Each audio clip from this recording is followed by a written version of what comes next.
Humingi ng endorsement, wala naman for the 2025 midterm elections. Ano ang advice ni PRD in defending?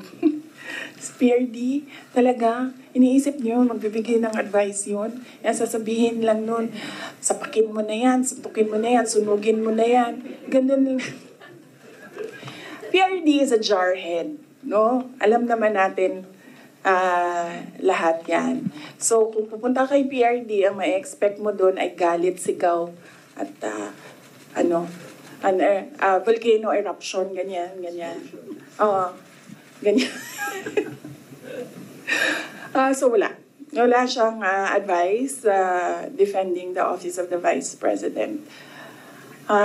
Ano pa ba yan? Nag-discuss ba kami ng political? Wala kasi matagal yung discussion about family. Nag-rundown kasi sila isa-isa sa apo. Yung mag-asawa. Or mag-ex. Sorry sa mga girlfriends. Nag-rundown sila sa mga apo. So, inisa-isa nila from the eldest apo, anong nangyayari, anong ginagawa. And then, sunod na apo. So, lahat ng parent sumasagot. Like, PZD answered para sa mga anak niya. And then Baste answered para sa mga anak niya. And then ako ay answered para sa mga anak ko. So, ay nako, si PRD, pag sinabihan mo ICC, sasabihin niya sa'yo, babarilin ko sila lahat. So, yeah, no, wala. There's no talking to PRD. Pero si PRD mo, parang nagsasabi ko, nag-wish ako yung ako.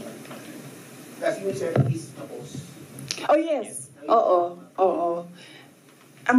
Ang lagi lang kasi nasa kanya is yung mga anak ni Baste, ni Mayor Baste.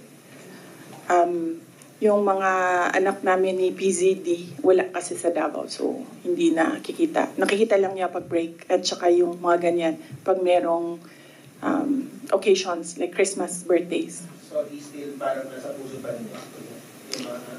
Yung mga apo niya. I think mas nasa puso niya yung mga apo niya kaysa sa mga anak niya.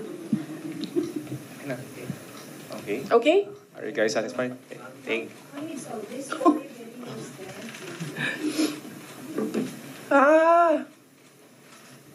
Wala naman kasi talaga akong ginawang mali.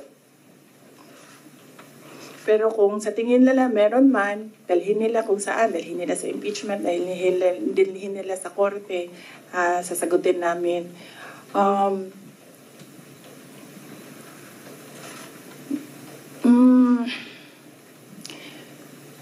Yun. Kaya ako very casual kasi masasagot ko kasi lahat ng sasabihin nila. Minsan lang, hindi ako nagsasalita.